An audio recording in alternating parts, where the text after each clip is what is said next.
Welcome to LOA Today. Walt and life coach Joel Elston here. Today is Thursday, July the 5th, 2018, 8 a.m. Eastern Time, your first daily dose of happy for the day. And we hope that you had a wonderful 4th of July.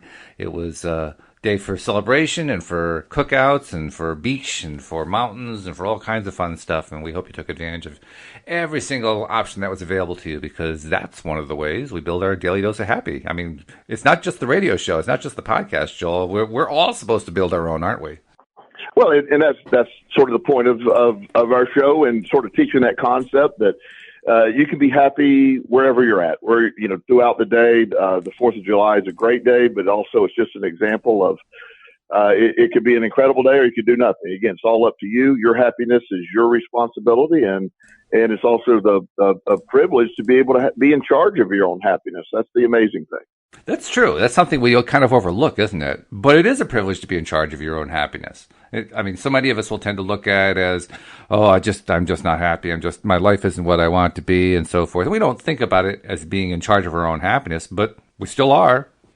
Well, and that's I often, in one of my book titles that I haven't paid a lot of attention to lately as far as writing, but it is the human superpower, your perspective. You're in charge, your perspective of happiness, and the idea that there is a location or a person or a relationship that is going to make you happy is the great delusion that most of us face. Is along the way you realize a location, a person, or a place, or a thing is not going to make you happy. There could be some momentary joys around some of that, but there's no instilling happiness by an outside source. It's an inside job, as they say, and you're in charge of it. And you can make it as complicated as you want to make it, or you could simply be happy.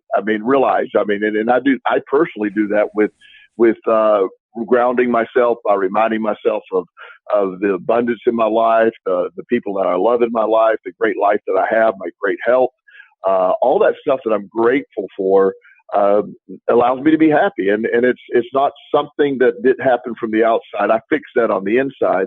And so that's the exciting piece to me is we have that. And the victimhood mentality that a lot of people demonstrate. I have some very dear friends that really are stuck on, if this would happen, I would be happy. Right. And I try to constantly remind them, be happy, and then that may happen or may not. But at the same time, you're happy, and then you're more likely to attract the things that you're trying to get to. And we ended up picking our topic once again from your timeline on Facebook, where you post all kinds of interesting posts and memes and so forth. And this one caught my attention because it's tied directly to what we're talking about here. Managing other people's happiness will rob you of your own. Ironically, most of us aren't really good at managing our own happiness, and yet at the same time, we seem to take it upon ourselves to manage other people's happiness, which on the face of it sounds ridiculous. If anyone who isn't successfully managing their own happiness really isn't qualified to manage somebody else's happiness. And yet we do that. Why do we do that?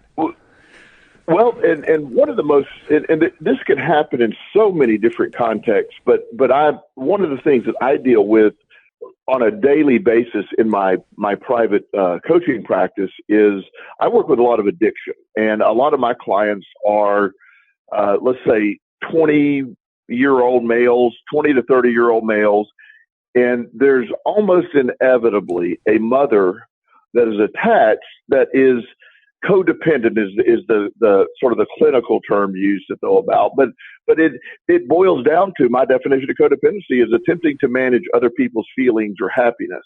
And it is such an amazing thing that when I'm working with the moms of this, it's so difficult to get them to understand that they are not in charge of their son's happiness or their daughter's happiness. They're not in charge of their husband's happiness.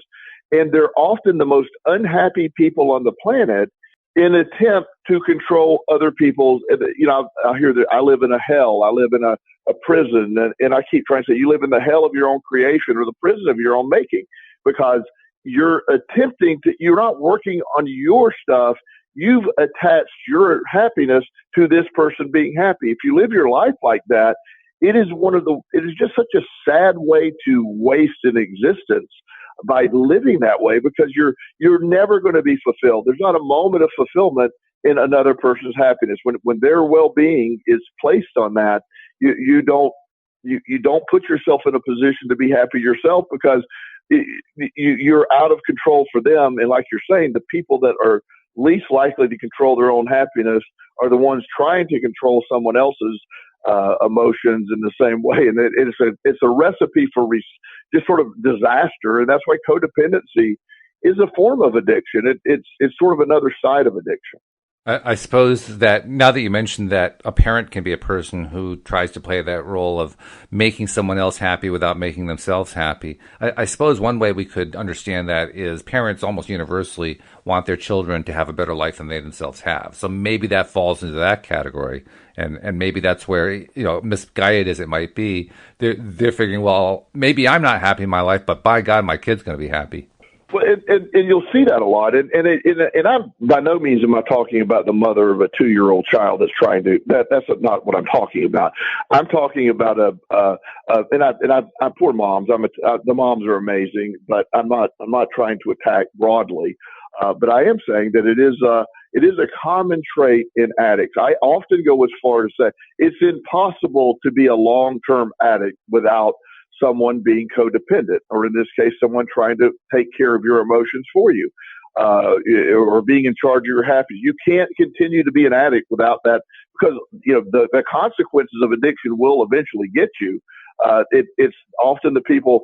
Well, I don't want my son to be upset. Well, your son, was in an automobile accident and injured 4 people. I don't know how he's going to get out of this without being upset. He's going to have to go through some stuff, and it's just this.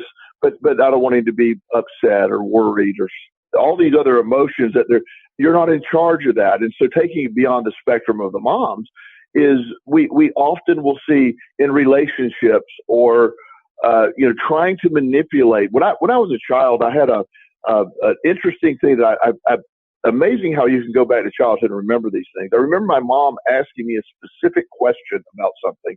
I don't remember the specific question, but I do remember her asking me about, well, how do you feel about that? And when I told her, she goes, "Oh, that's wrong." And I was like, "Well, how can it be wrong? You asked me how I felt about it." And it was something that didn't match her view of how I should see something. And so I was clearly wrong in my view. Well, when I work very hard on how do you feel about that, if I don't like that question, but in case I were to ask that question, I would clearly, instantly say, well, I don't see it the same way you see it, but I completely acknowledge your feeling toward that. Your emotion, it isn't right or wrong. It is how you're feeling. You may need to figure out, you need to adjust how you're feeling, but it's not someone else's job to manage that for you. And that's what creates a lot of dysfunction.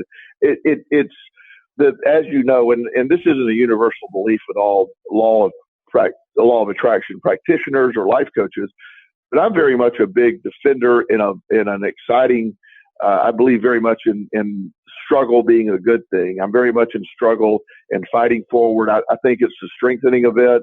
I embrace struggle. I embrace challenges. My life was built on struggle and building my life up. I see great strength built from that.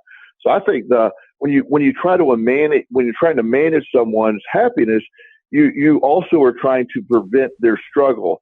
And I know right now, and I'm just talking about the Richmond, Virginia area, off the top of my head, I'm counting as I'm going. There's more than this, but I am working with 10 families with at least there's 11 kids and 10 families that are debilitated by their family's wealth and their lack of struggle and their moms trying to control their happiness. And, well, I want them to do this, or I want, what one young man is he doesn't want to be in his dad's law firm. He doesn't want to go to law school, but his dad is like, well, that will make you happy. That will make me happy. That will make the family happy.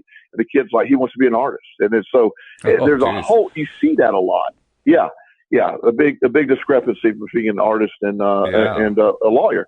And so that's the excitement to me is when you boil this down, we are in charge of that. And you would be shocked, You probably wouldn't. Of the number of people that are almost offended by that. You are telling me that I am responsible? There's other factors involved. Every time I post this, somewhere along the way on Facebook, somebody will go, well, Joel, you have to admit there's other factors involved. Well, at the end of the day, no. I mean, you're still in charge. There can be factors influence how you're feeling, but at the decision to be happy will remain solely with you all the time. That's right. Yeah. By the way, you made an interesting comment there, kind of in passing. You were talking about the question about how you're feeling. You said you don't really like that question. I thought that was intriguing. What made you say I don't really like that question? Well, to me, it's a dismissive therapist question. It's sort of the well, how does that make you feel? Well, you know, I often use one of my inspirations in the work I do is my clients and their success. And in our book, our collaborative book that we've done together, I write a story about Marcus, and he's a young man. He's been in foster care, and he had been through just all kinds of stuff. And everybody asked him how he felt. Well, his mom died while he was in foster care, and you know, he had nowhere to go. So he remained in foster care as a mom. They never went to a funeral, never had any closure. There was nothing, you know. And all of a sudden his mom goes to prison and she dies.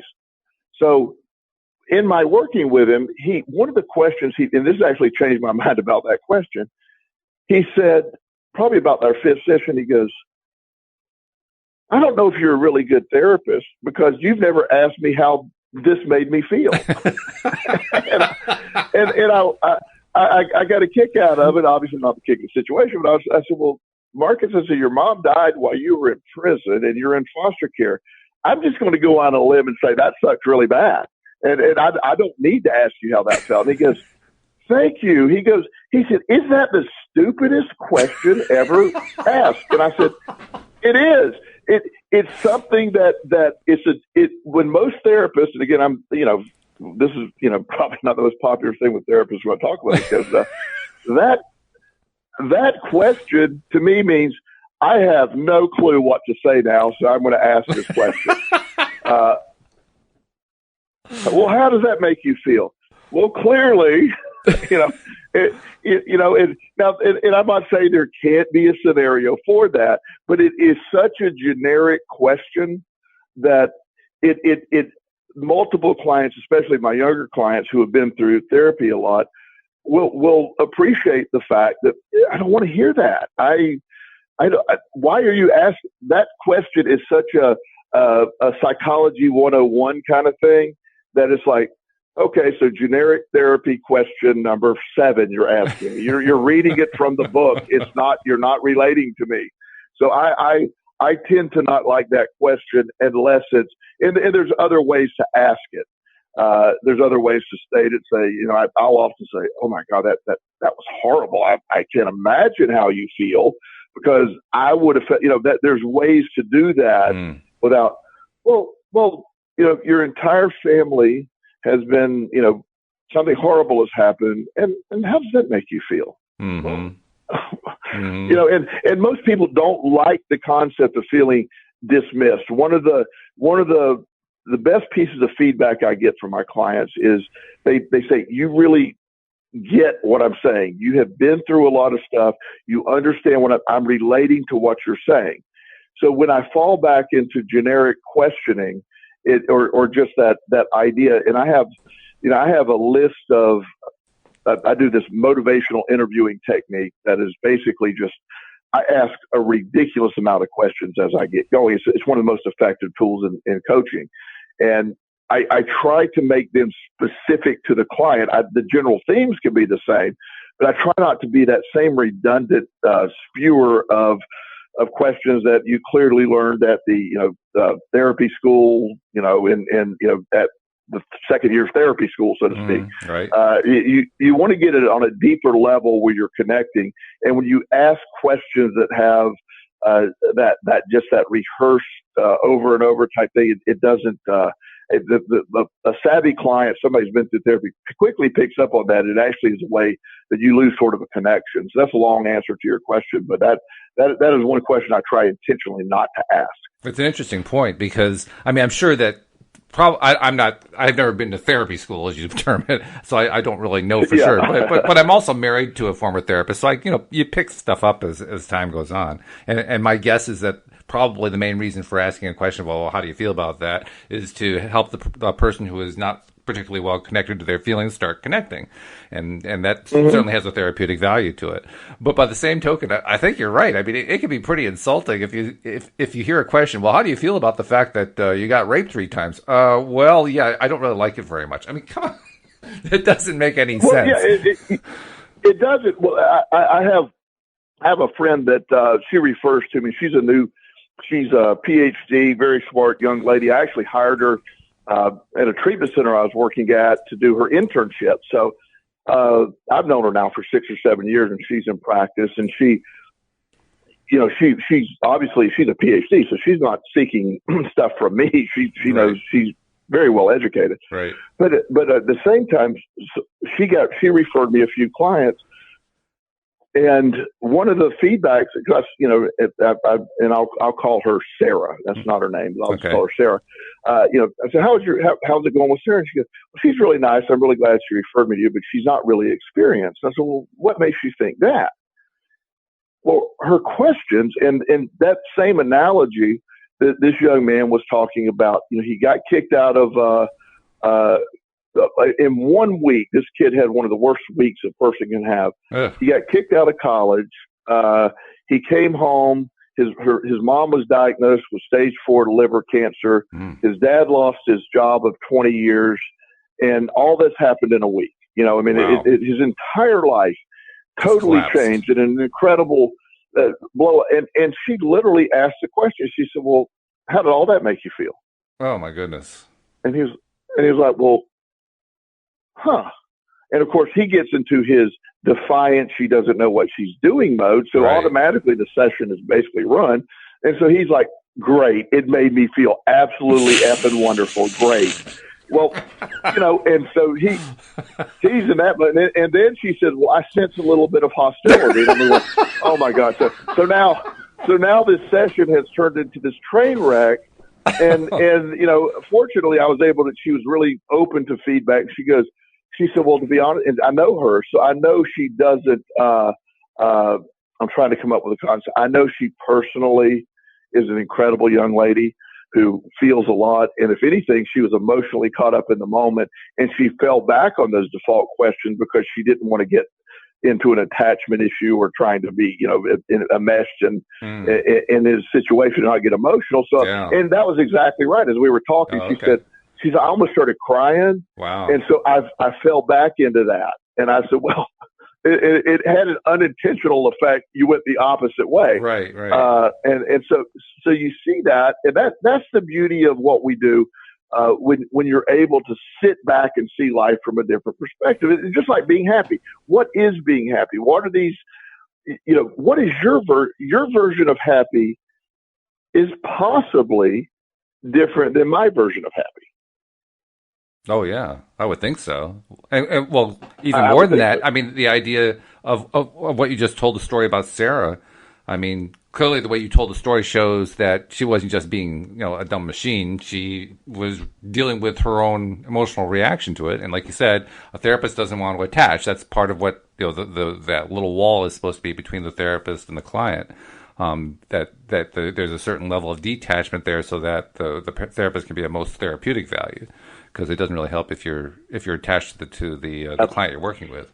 Well, sure. Here's a case where someone was trying to, not intentionally, I mean, Sarah wasn't deliberately trying to do this, but she was basically trying to take responsibility for the other person's happiness. Now, she was doing it in a way that was saying, I don't know how to react to the situation because it just hit me in the face. But nevertheless, that's what it added up to. It added up to her trying to control the other person's happiness. With, I mean, it wasn't a disaster. It's not like the earth ended or something like that. But it certainly ended the session and not on a very happy note. Yeah. Well, and fortunately, she'd already referred to me, and so he followed through with a referral, and we were able to really heal that, and in fact, they have a great therapeutic relationship right now. Oh, good. And she calls it a great learning experience as well. But once he understood where she was coming from, but when you're trying to manage everybody's emotion in a room, she was trying to keep herself composed and at the same time control how he was responding to her.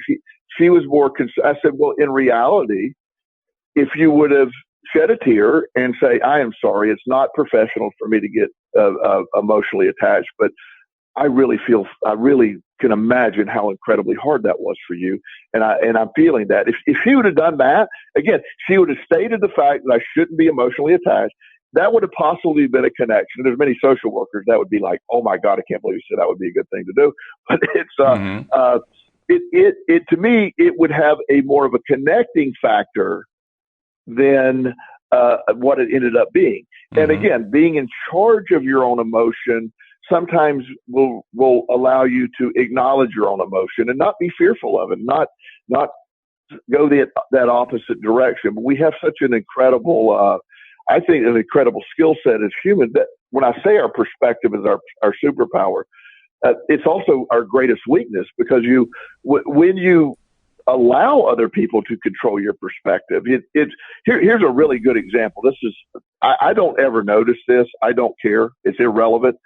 I do Facebook, as you said. I've tried desperately never to get into political discussions. I will.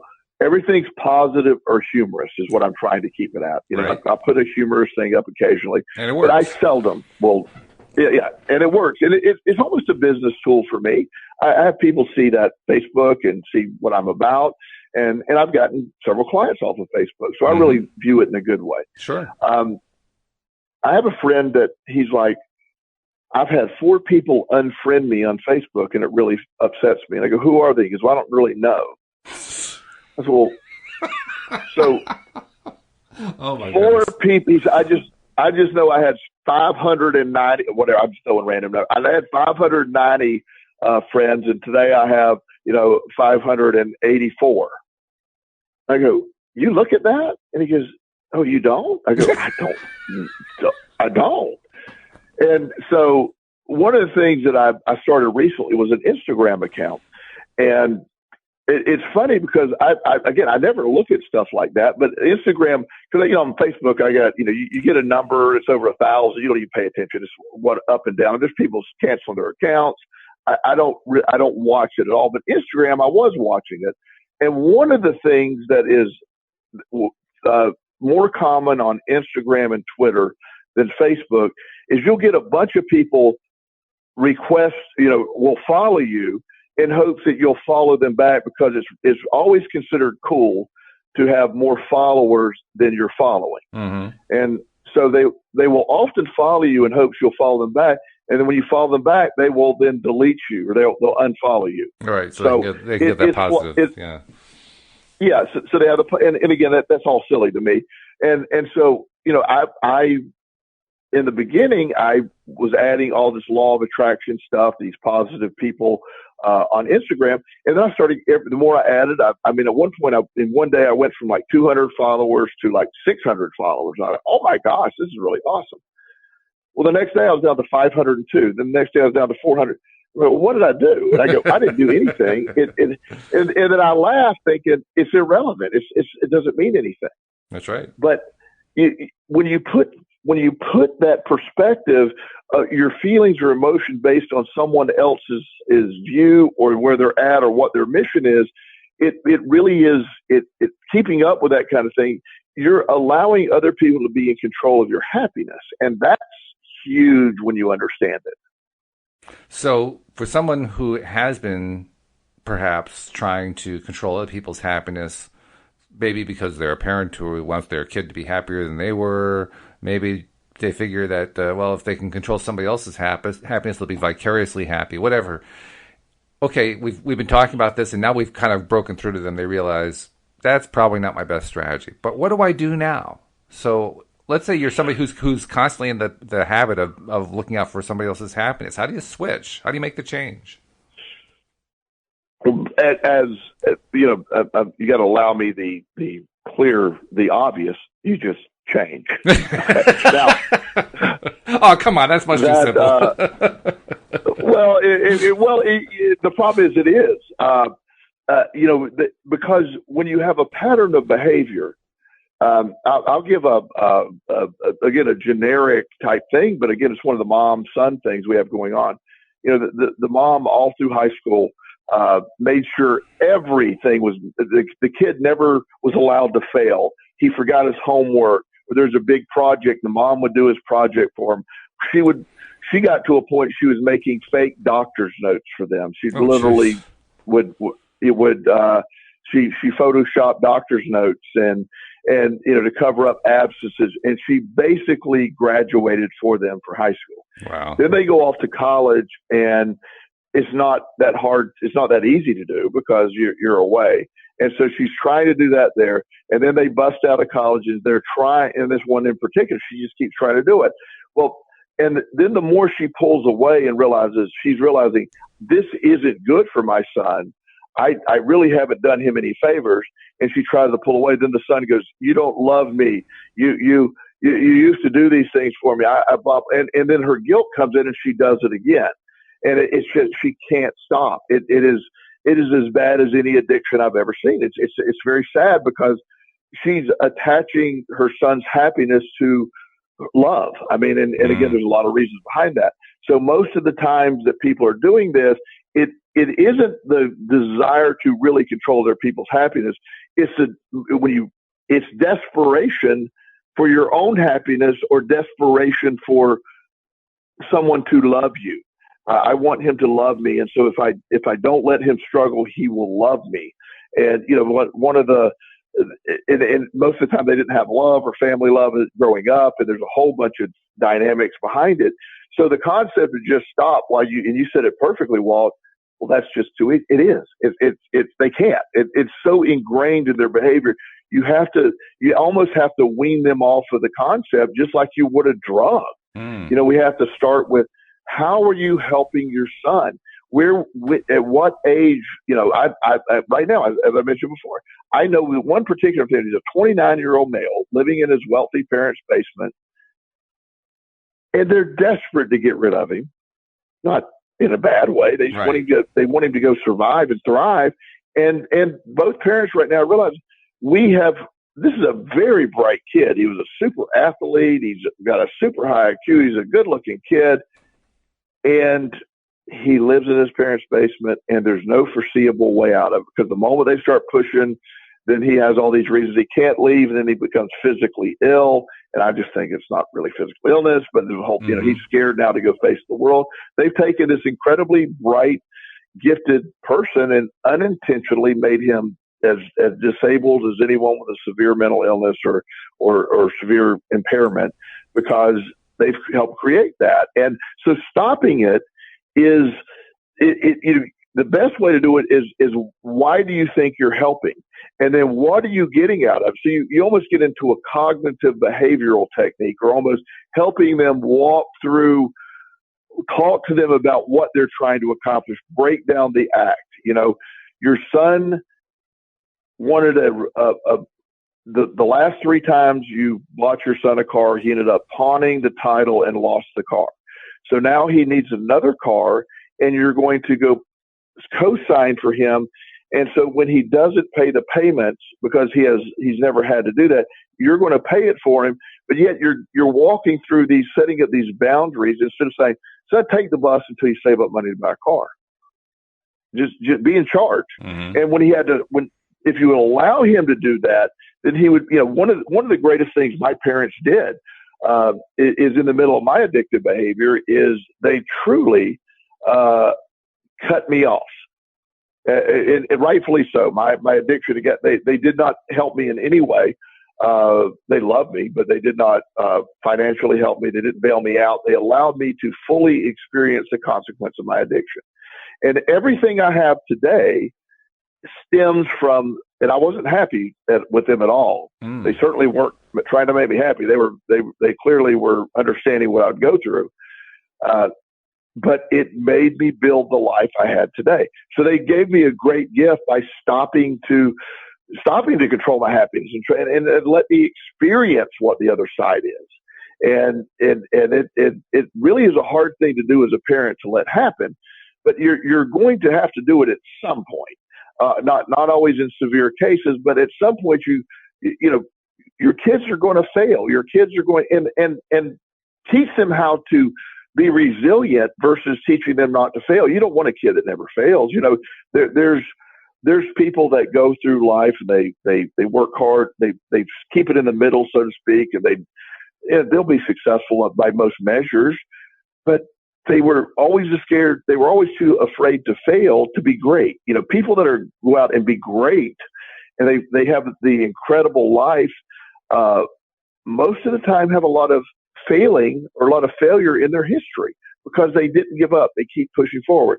You know, I know of several people. They went through college. They went and got the typical profession, and they're making reasonable money, and they're going to get married and have 2.2 kids, and then all this will happen. And it's great, and I'm not critical of that lifestyle. It's something that a lot of people fulfill with that. But that's the pattern for living in the middle. That's we need a lot of that. There's no problem with that. But I understand to really strive. You know, when Bill Gates is going out to make windows, his job wasn't I'm going to fail here. He failed a bunch, and he wasn't always happy. But he kept finding that drive. You know, the guy, Elon Musk, the Tesla guy. I mean, he talk about resilient. This guy, he just keeps going and going and going. And he just doesn't understand, like, well, you're not successful. You're not, you have no idea what's coming. He has a lot of law of attraction beliefs himself. And so this is, and this beauty of it is you can't, getting back to your general question, how do you stop it? You, as with anything, the person that is doing it has to first identify they want to stop it. And then if you can't put the brakes on immediately, you have to then take it step by step and start working on what am I trying to accomplish and why do I need this person to love me? What is missing in my life that I need this person to be happy with me? There's an old saying in addiction that goes way back, and if an active addict is happy with you, odds are you're enabling them. If they're not happy with you, you're probably treating them right. I know that sounds, sounds cruel. I know, but it sounds cruel, but it's true because your addiction is about fulfilling that immediate stuff and that instant gratification. It's about versus getting your life back. So fixing it. That's why codependency is such a difficult thing to get under control because there's so much guilt and there's so much shame and there's so much I should be a better parent, and the moment you start pulling away and then I can't believe that that Betty's allowing Jimmy to suffer this much, and you hear that from a friend or a family, and then they run and rescue them again and again and again, and rescuing them emotionally. It's I've worked a lot with families of, he didn't mean to do that or making excuses. And no, he did mean to do it. He did it on purpose. He wants to get better, but we got to stop making the excuses for them and trying to control their perspective and their happiness. And that's a much bigger fish to fry than, it's a very complicated thing. Codependency, and that, the overall general need to control others' emotions or your emotions being dictated by someone else. I can't be happy unless that person's happy. You're giving it away. You're selling yourself away. And there's usually an unworthiness attached to that. I'm not worthy of happiness kind of mentality on some level. And that seems to be pretty big too. One of the things I love about doing this podcast and doing it with you guys is that I've got 5 of you and Cindy and Wendy and David and Tom. All of you are professional life coaches, which is great because it means I don't have to be one. I can just let you guys do all the life coach side of it, right? I can just talk about it from my own perspective.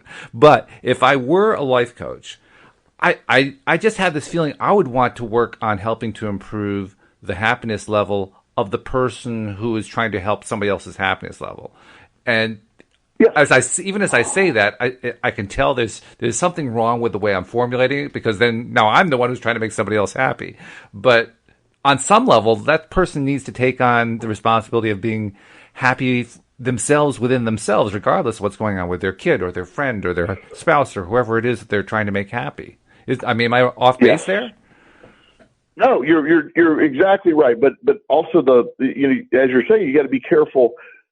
You're not going. You got to get them to get there themselves. That's the beauty of one of the techniques I learned that has worked best, especially with my younger clients. And without arrogance, I really sort of have mastered this, and I feel good about it. The most effective way that I can get any young person to adhere to any type of recovery plan or life coaching plan is to make everything that we do appear to be their idea. Oh. And you can plan it, and then when they repeat it back to you, go, oh my God, that's brilliant. You know what I mean? And a lot of times, they most times they're like, yeah, I came up with that, and that not even realizing, like 2 sessions ago you told them exactly that, but you planted it for them. And I suppose ideally, what you really want is that you want them eventually to get to the point where they really are coming up with the idea. Well, that's it. They're coming up with it. They developed it. It doesn't mean that they can't. I don't care where it came from. Well, and what you're talking about is the answer to this is allowing people to see they are in charge of their own happiness. But it's almost like if I were to try to convince you right now, this is almost the equivalent. What you believe, Walt, is the color red is really the color blue. No, it's not. And yeah, I'm going to have to convince you of that. I'm going to have to show evidence. I'm going to have to convince you of all it. And then you're still going to say, okay, this is the craziest guy I've ever talked to. He thinks red is blue. And it's almost that level, because it's most of the time it's handed down. I'm not worthy of happiness by myself. I have to be the creator of happiness. That's where my happiness lies. And that's a sort of a really deep thing that usually is a generational thing. And so breaking through that, the biggest way to help a codependent person is to help them, as you said, learn they are in charge of their happiness independent of what else is happening around them. And then when they become happy, it's like when you're seeing just different modeling of behavior. You're teaching the people around you they can be happy. One of the statements my mom made in frustration many years ago, and again, I'm not critical of my mom. We had a wonderful relationship. She passed away last year, and so I truly do miss her. But she was a great teacher to me in many ways. And as I developed in my life, and in my younger life, she was a great teacher, and also in our adult life. And she made this statement to me. She was frustrated with something and someone, and she said, I'm really tired of being everyone's doormat. And I was like, and of course I'm the wrong person to say that to. And I said, well, Mom, the only way you can be the doormat is if you're lying on the ground. True. And and the concept for her that she had the ability to not be someone's, she was at mercy. Her feelings were at the mercy of others. And we worked really hard over the years, and she really changed that view a lot toward the end of her life. Good for her. It was, yeah, she grew up in a severely abusive, alcoholic alcoholic the dysfunction of the family was just great. I mean, even to the end. I mean, alcohol was the basis behind it all. My grandfather's severe addiction, and then of course my grandmother's reaction, my grandfather, and my mom's reaction, my grandmother, and it's sad to see how it literally destroyed a family and destroyed individuals in the family throughout the years, because it's such a it became such a codependent thing. And again, usually on one side of addiction, there's codependence, but there's also codependence independent of other addiction. It's just the idea that I need someone to make me feel I'm not worthy of feeling it myself. So the best way to make me feel better is to make sure my kid or my loved one is feeling better. Then I can be happy. And when they're sad, I'll be sad. It just what a sad way to live life, where you're so dependent on another's emotions or up and down. It just, when you get to that place of independence, help people to understand that. That's when you're able to break that cycle of codependency and that cycle of being stuck, so to speak. And as I think about it, it's actually a big part of our culture. I mean, as you were talking, I had like a throwback to an old Tom Jones song in which he sang, "You make me so very happy. I'm so glad you came into my life." I'm thinking, well, there's codependence in one sentence. Yeah, it really is.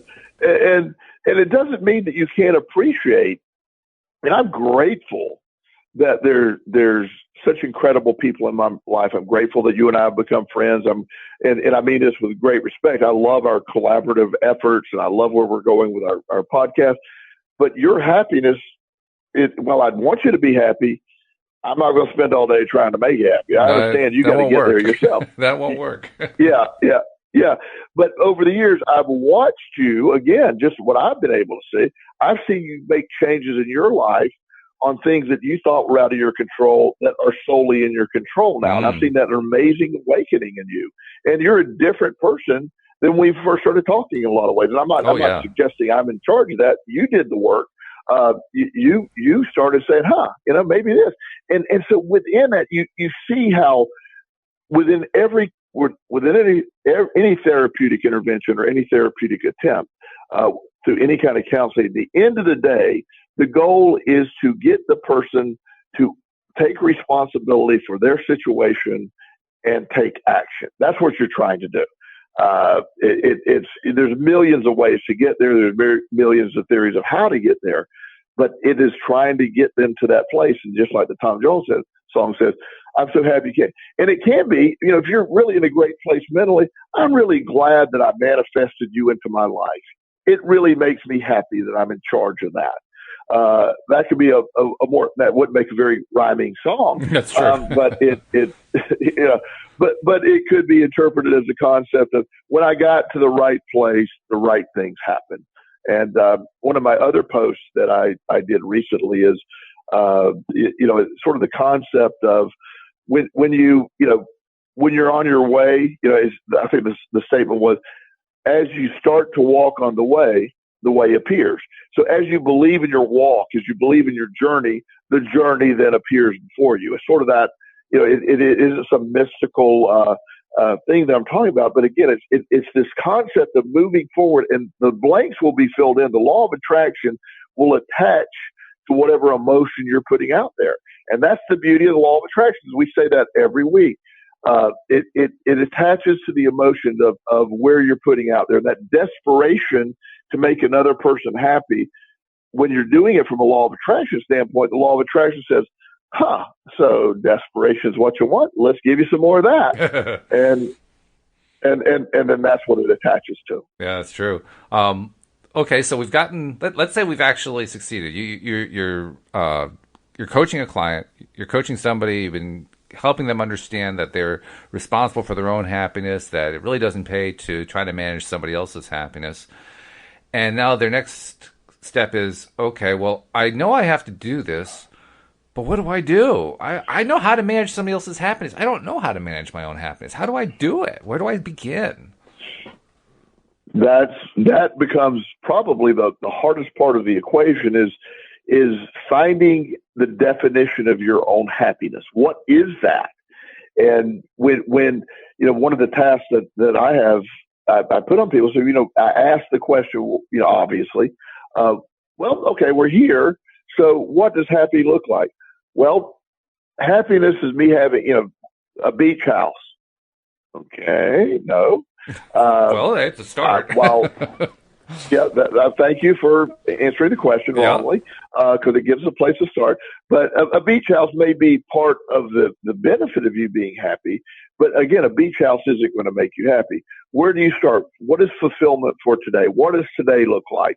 Let's break it down in today. I sort of focus everything on my life coaching. While the future has merit, the past can be a lesson.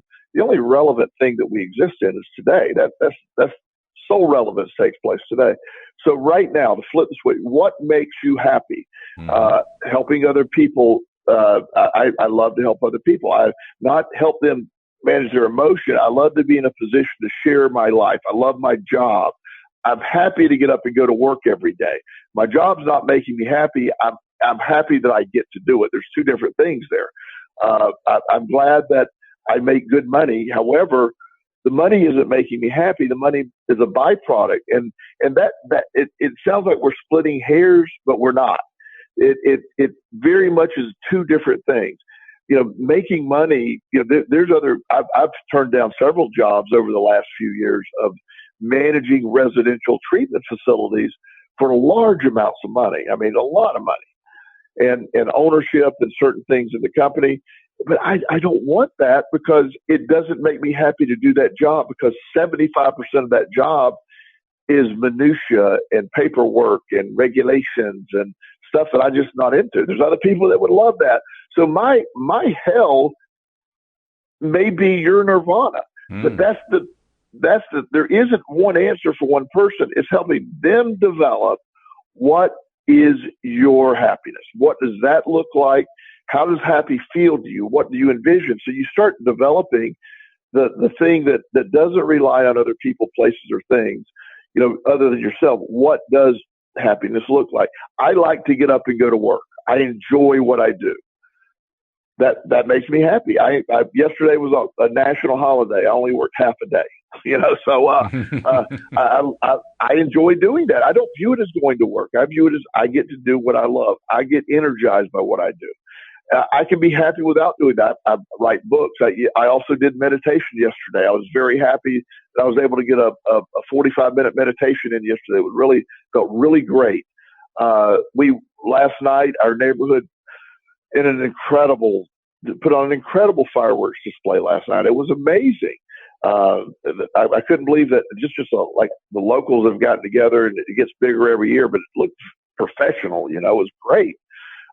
We had a great time mingling with the neighbors. Justin was running around the pond, that we were having. All the kids were out there, with their glow sticks, and they had a blast. And it was a great night. It was looking around saying, this feels really good. I was able to enjoy the environment of all that. That was something that I had a great day yesterday, and I'm predicting I'm having a great day today.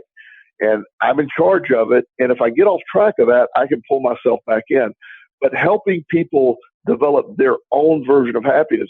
My version of happiness may look horrible to someone else. Mm-hmm. Yeah. It's wow, I can't believe that you consider that being happy. Again, that's what makes us, the individual, make that our own path. Your path is your path. I can't walk it for you. I can walk it with you and help you see your path, but I can't do it for you. You have to do that yourself. And that's the beauty of it. With some 7 billion people on the face of the planet, I suspect there are 7 billion different answers to the question of what makes you happy. I know that in my own case, I remember first asking myself the question, and I remember one of my first reactions was, there aren't enough positive words in the English language. I can't find them. But as I was asking myself the question, what would make me happy, and drawing a blank for the longest time, I came to a couple conclusions. First, I recognized that I was asking the question in the context of how I was going to earn a living. In other words, whatever answer I came up with had to include this was going to produce money for me, because I needed to have a way to earn a living. And once I recognized that I was making a connection that didn't have to be there, well, first of all, there was a hard realization to come to. I can actually choose to be happy independently of whether I'm making money. Oh, no, that's not going to work. Well, that's what I was wrestling with. So that was a big one for me. The second one that was a big one was getting to the point where I could finally admit to myself, I don't really know what's going to make me happy. I don't really know how to be happy. And in fact, if I'm really honest about it, I don't have a whole lot of practice with feeling happy. And then I had to look at it in a completely different way. Now I had to start asking myself, well, what does make me happy? Can I think of anything at all that makes me happy? It took some time. It takes time to kind of work through it. Like, well, yeah, what does make me happy? And slowly, ever so slowly, I started to get answers. And over time, it's actually accelerated. Yeah. But at first, it was really, really slow. It's like pulling my own teeth. Like, I can't find any. And then eventually, I found that walking in nature, I felt happy. Well, first of all, I had to recognize that I actually felt happy. I had walked in nature for a number of years, and I never allowed myself to feel happy. And then I finally said to myself, I actually enjoy this. Maybe I should feel it. Maybe I should actually celebrate it as I'm doing it. And in the decision that I made and in the act of carrying out that decision, all of a sudden I became a little bit happier. It was really remarkable. Yes. Yes. And what you're describing, which is, and I'm so glad you worded it that way. Part of the journey of happiness is finding out happiness itself. That's part of the journey. What does make you tick? And again, 7 billion people have 7 billion different answers. And to me, that's part of that unique code that we're made up of. What drives you? I know people like, I love to study. I love to learn. I'm constantly learning. I'm constantly taking classes. I'm fascinated in metaphysics and brain science and all of these other things. I mean, I simultaneously in the middle of taking working on a PhD in metaphysics while I'm completed a brain coaching, training. Yeah. And everybody's like, what? Why are you doing it? I love that. That's exciting to me. Other people would view that as hell. Now, I also know people that are fascinated by, Middle Eastern history or, some of that. And I'm like, oh God, who cares? So that's not my happy, but other people, so that's what it is. But we've given a delusion of having money will make you happy. And there's tons of evidence that isn't true. Now, having money when you are happy gives you I'd much rather have money while I'm happy than not have money. Absolutely. I'd certainly rather have that. Yeah. I have choices now because I have access to resources that I wouldn't have had. But I wasn't ever going to have anything until I was happy. And then everything came along. and that's, that I know it sounds counterintuitive, but and I don't mind working hard can easily be part of this process. It's absolutely working hard, but doing it for the right reason, doing it because you love it. I know people that are obsessed with their chefs, and they spend hours on food, and they cook as a hobby, and that's exciting to them. I'm bored stiff with that concept, but it's great for them. Yeah, it's great for them. Actually, I take some pleasure in the fact that so many people like doing things I don't like to do. So, for instance, I really don't want to be an archaeologist working in the desert, brushing sand off one grain at a time off of some artifact that I found. I'm glad that there are others who do that. Right. I just really don't want to have to do it myself. So I'm very grateful for the fact that they're going to do it, because then I get this interesting information that comes out of it. And I was a programmer for many years, and I never really got to be a great programmer, partly because I never really had training. When I started doing it, there wasn't much training. Since then, there's all kinds of training now for programmers. So today's programmers coming out of school know a whole lot more than I've learned by my seat of the pants method. And I really have no desire to go back to it at all. I mean, it got to the point where it was a headache. So I'm really grateful that there are programmers out there who are willing to do the programming that I don't want to do, because I get the benefit of that programming. Right. Well, yes, and that's like you said, the archaeologists. They're great. They give us a lot of science. They give us, they sort of, they fill in science in a way, and they help us see history so we can look at how everything got to a place today. I think it's I'm glad there's people that enjoy that. The concept of me doing it is laughable. I would not, my ADHD would be like, oh, are you kidding me? Let's just take a shovel and chop this stuff out. Yeah, right. I have some of my good friends are avid golfers. I mean, they will go spend 3 or 4 hours on a golf course every Saturday. Just shoot me now. Just shoot me now. I know you love baseball. I really do, and I always kid you about that. And you know that I detest football, and you love football. I love football. Yeah. So so I enjoy. In fact, one of the things that is a recovery story, but it actually applies directly to the topic. Just thought about it. Early in my addiction recovery, I had just gotten my first apartment and it was a very tiny, tiny apartment. And I literally had, when I say no money, I'm talking, I was operating on very slim margins, and I had restitution for my criminal activity that I was paying back. I had to pay rent. I had a lot of stuff going on. So there was a Saturday afternoon in September, and I had nothing to do and had no money to do anything with. So I had a neighbor who was also in recovery, and he said, "Hey, you want to, go buy some cheap hamburgers and hot dogs and grill them today and watch the Florida Gators were playing a football game. It's my favorite college football team." And we were, and said, we'll bring the TV outside. He had a huge oak tree. It was really nice. And we'll just watch it and grill. So I said, yeah, that sounds fun. I mean, it didn't really sound fun, but it sounded better than doing nothing.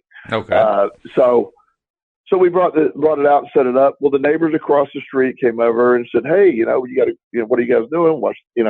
So they had kids, and so the kids came over, the parents came over, and we had, several people in the neighborhood come around. We had like 11 or 12 people show up. Wow. People started bringing food, bringing steaks, and salad. I mean, it turned into a pretty big event just by lighting the grill and bringing TV out. Yeah. We started playing wiffle ball. I don't know if you remember wiffle ball. Oh, I do. Yeah. Yeah. And so, the kids are playing wiffle ball. I view that day as one of the most fun days of my entire life. Really? Wow. I view that in fact, that was a day of awakening. I didn't quite get it until I was able to look at it later. I had very little positive in my life at that time, but that day gave me a glimpse of pure happiness. We had fun. And I mean, I said I didn't spend a penny that day. And it just was fun. I enjoyed it. It was a really great day. I remember the weather. It had a little, now Florida, I mean, instead of 97, it was probably 91. Right. So it was a nice cool day. So it was cool, right? Yeah, cooler comparative. But it was just a very, everybody was laughing and fun. And ironically, some of those kids, they were, I don't know, 8, 9, or 10 back then. Well, they're grown men now. And I will see them, and they still remember that day. All that happened in their life. Wow. I have some of them coming. Do you remember our wiffle ball game? And us, and most of them just remember eating hot dogs and playing wiffle ball for hours on end and laughing and all of it. And they said that was one of. And it's amazing that all this time and all their childhood and all their experiences, they remember that game as just that day as being so exciting. So that tells you something, Walt. That was an unexpected happiness that it came out of nowhere, and I was really caught off guard by that. Really had nothing to do with anything but my perspective. Well, plus it also is a great reminder that when something good does happen, it's really important to celebrate it. It's really important to if necessary, make yourself excited about it. In that case, it was easy because it just kind of built on its own.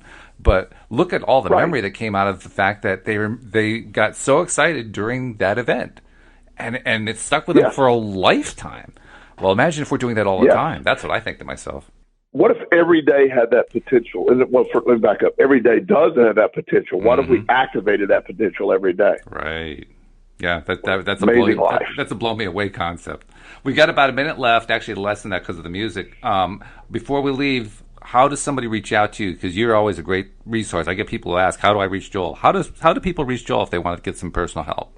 My website is joelelston.com. My Gmail is joelelston at Gmail. It's the simplest way to get me. I answer all emails. It's quicker than any way they come. I get them on my phone. So anytime someone wants to reach out, joelelston at gmail.com. Fantastic. Joel, the only regret I have is we only talk once a week, but boy, I can't wait till next week. All right. Good to talk to you, my friend. And we'll see you all next time here on LOA Today. Goodbye, everybody.